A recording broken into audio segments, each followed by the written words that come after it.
It's Showtime segment na especially for you, tinawag na chief ng isang writer-director. Bago po tayo magbigay ng komento reaction sa balitang yan, nais ko lang po kayong imbitahan, lalong-lalo na po sa mga bagong napadaan lang dito sa ating channel. Huwag niyo po sana kalimutan na mag-subscribe. Hit nyo na rin po notification bell para lagi po kayong updated sa mga bago pang video na ating ilalabas.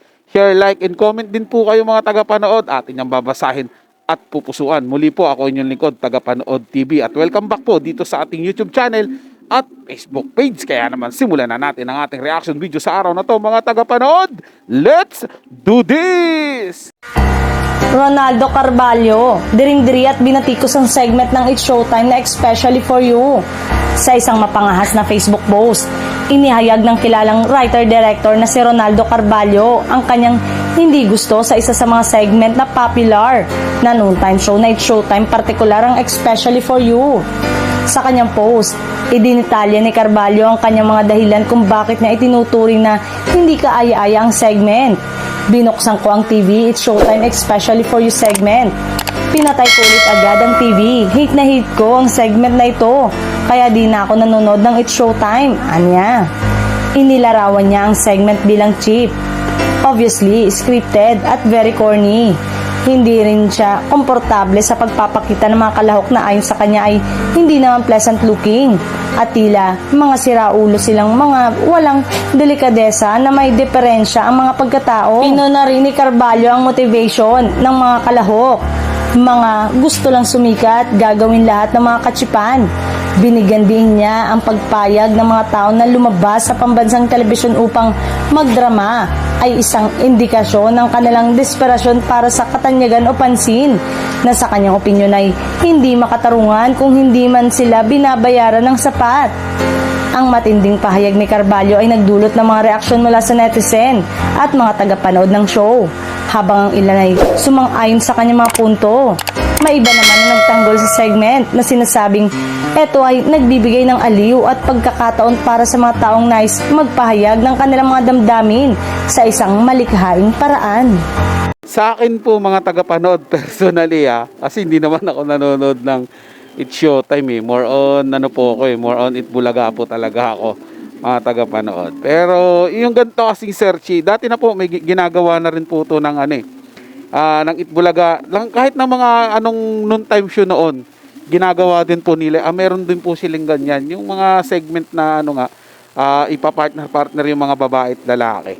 Pero dati po kasi more on hindi nila sinasabi yung mga nangyari noon ng mga masasakit. Baga naghahanap sila para makamove on. Hindi na po nila pinag-uusapan kasi personal na nga po 'yun. Pero dito sa segment po na na especially for you, halos lahat po nauungkat Mga past, mga basta kahit na lang po nauungkat na dapat personal mo 'yun sa sarili mo. Para sa akin po 'yun mga tagapanood kasi kanya-kanya naman po tayo opinion. Gaya ng maraming may gusto sa especially for you at marami din pong ayaw nila yung ganyan. Kasi nga po parang one-sided lang 'di ba? Yung babaeng nasaktan lang yun nandiyan, o yung lalaki nasaktan lang yun nandiyan, wala naman po yung partner nila diyan na para ipagtanggol yung sarili nila.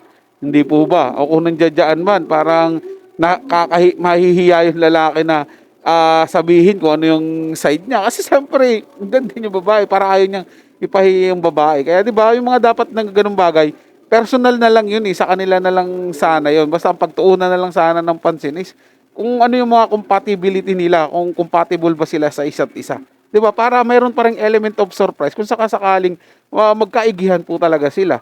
Yun po yung stand ko mga tagapanood. Kaya po parang sinasabi ng internet na nachichipan siya at ginagawa na lang para sumikat. Well, gano'n naman po talaga ngayon mga tagapanood. Magpapakabaliw ka para sa instant kasikatan. Kasi pag sumikat ka, andun yung pera. 'Di ba? Sa hirap po ng buhay, lahat po gagawin 'yan, 'di ba? Gaya ng ginagawa ng direktor na 'to, 'di ba? Binabatikos niya para mas makilala rin siya, sumikat siya, pumutok yung pangalan. Ganoon din po 'yan, Hindi po natin alam kung ano yung gusto nating gawin, 'di ba? Na para mapansin tayo. So sa part ng sa part ng Showtime, ito gagawin nila. Bahala kayo mainis. Basta ibibigay namin yung ganto para sa papanoorin ng mga tao. O sa director naman, sa part niya, ayaw niya ng ganyan kasi nga po parang nachichipan siya. So pagka binatikos niya yung Showtime, mapapansin siya ng mga supporters ng Showtime. Ba, i-hate siya. sisikat yung pangalan niya sa social media. Parang ganun mga tagapanood. Kanya-kanyang estilo po yan para makilala sa mundo ng social media. Basta tayo po, tanggalin na lang natin yung toxic sa katawan. Be happy tayo. Maiksi lang po ang buhay. Pahalagahan po natin to lagi. So yun lang po mga tagapanood. Nagustuhan nyo po yung ating talakayan sa araw na to. At kung kayo bago lang po na napadaan dito sa ating channel, huwag nyo po sanang kalimutan na mag-subscribe. Hit nyo na rin po notification bell para lagi po kayong updated sa mga bago pang video na ating ilalabas. Share, like, and comment din po kayo mga tagapanood. Atin yung babasahin at pupusuan. So hanggang sa muli po, ito yung Tagapanood TV. Komento at opinion lamang. Wala pong personalan. Paalam po at mabuhay po kayong lahat.